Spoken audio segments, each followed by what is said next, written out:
Bismillahirrahmanirrahim. Assalamualaikum warahmatullahi wabarakatuh. Kami dari kelompok 7 akan mempresentasikan materi tentang sistem BAS, di mana ini adalah tugas besar untuk UAS, yaitu dengan mata kuliah arsitektur dan organisasi komputer. Kelompok kami terdiri dari 5 orang. Pertama yaitu ada Yanwar Habib, kedua ada Riza M. Kamil, ketiga Nur Komalasari, keempat Risna Kurniasi, dan kelima Ain Siti Hapsah.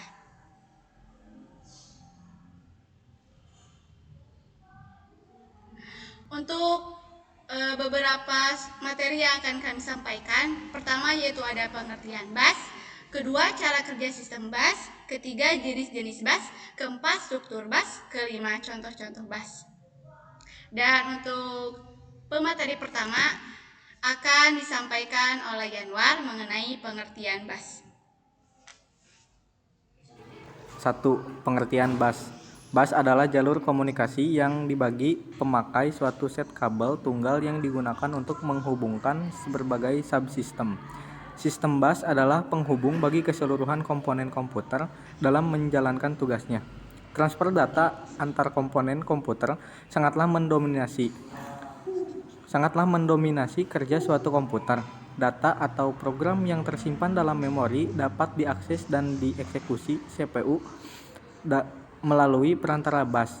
Begitu juga kita dapat melihat hasil eksekusi melalui monitor juga menggunakan sistem BAS. Baik, untuk pemateri kedua yaitu mengenai cara kerja sistem BAS yang akan disampaikan oleh Risna Kurniasi.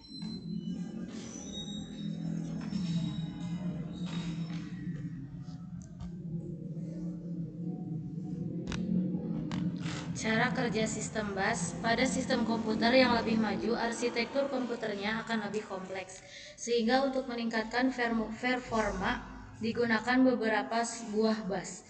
Tiap BAS merupakan jalur data antara beberapa device yang berbeda. Dengan cara ini RAM, prosesor, GPU, VGA, AGP dihubungkan oleh BAS utama berkecepatan tinggi yang lebih dikenal dengan nama FSB atau front side bus. Sementara perangkat lain yang lebih lambat dihubungkan oleh bus yang berkecepatan lebih rendah yang terhubung dengan bus lain yang lebih cepat sampai ke bus utama. Untuk komunikasi antar bus ini digunakan sebuah bridge.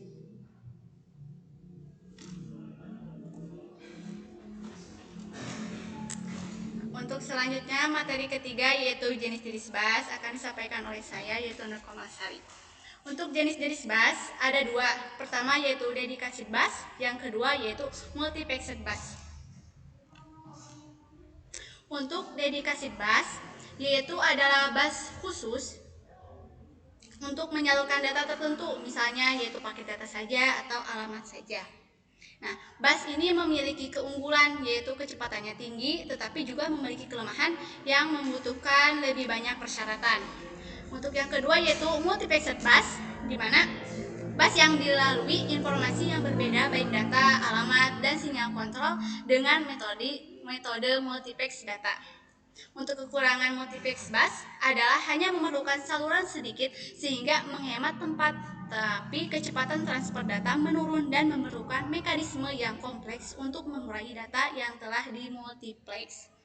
Jadi untuk multiplex BAS ini yaitu mengirimkan informasi menggunakan berbagai informasi yang dapat berupa informasi, alamat, dan tanda kontrol multiplex. Nah, untuk keuntungannya dari multiplex BAS adalah tidak memerlukan banyak lalu lintas, tetapi juga ada kekurangannya, yaitu kecepatannya rendah dan diperlukan cara yang kuat untuk mengurangi jumlah informasi. Nah, untuk materi selanjutnya yaitu tentang struktur BAS yang akan disampaikan oleh Ain Siti Hapsah. Untuk yang keempat yaitu struktur BAS. Sebuah BAS sistem terdiri dari 50 hingga 100 saluran yang terpisah. Fungsi saluran BAS dapat diklasifikasikan menjadi 3 kelompok, yaitu saluran data, saluran alamat, dan saluran kontrol. Untuk yang pertama yaitu tentang saluran data. Saluran data memberikan lintasan bagi perpindahan data antara dua modul sistem. Saluran ini secara kolektif disebut bus data.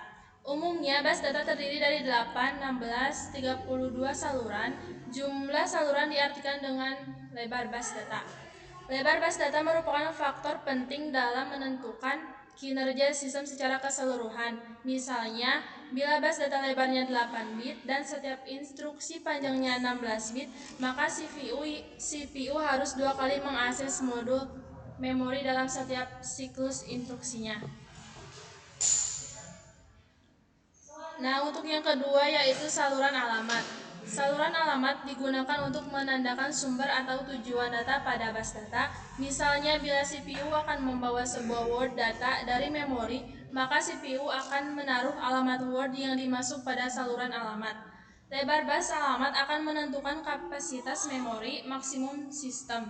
Selain itu, umumnya saluran alamat juga dipakai untuk mengamati port per input atau output. Biasanya bit-bit berorde lebih tinggi dipakai untuk memilih lokasi memori atau port I or O pada modul. Untuk yang ketiga yaitu saluran kontrol. Karena data dan saluran alamat dipakai bersama oleh seluruh komponen, maka harus ada alat untuk mengontrol penggunaannya. Saluran kontrol digunakan untuk mengkontrol akses ke saluran alamat dan penggunaan data dan saluran alamat. Sinyal-sinyal kontrol melakukan transmisi baik perintah maupun informasi, pewaktuan di antara modul-modul sistem. Sinyal-sinyal pewaktuan menunjukkan validitas data dan informasi alamat. Sinyal-sinyal perintah mengspesifikasikan operasi-operasi yang akan dibentuk. Umumnya saluran kontrol meliputi memory write, memory read, I/O read, transfer, SIK, bus request, bus grant, interrupt request, interrupt ACK, clock, and reset. Untuk selanjutnya yaitu ada contoh-contoh bus yang akan disampaikan oleh Lija M. Kamil.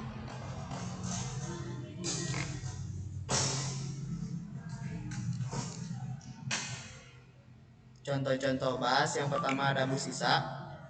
Industri komputer personal lainnya merespon perkembangan ini dengan mengadopsi standarnya sendiri. Bus sisa atau industri standar arsitektur yang pada dasarnya adalah bus PC atau AT yang beroperasi pada 8,33 F.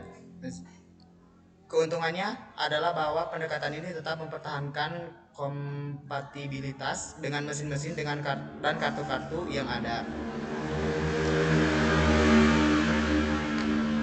Kemudian yang kedua bus PCI, Peripheral Component Interconnect atau PCI, adalah bus yang tidak tergantung prosesor dan berfungsi sebagai bus mezanin atau bus periferal. Standar PCI adalah 64 saluran data pada kecepatan 33 MHz, lalu transfer data 263 MB per detik atau 2,112 Gbps. Keunggulan PCI tidak hanya pada kecepatannya saja, tetapi murah dan dengan keping yang sedikit.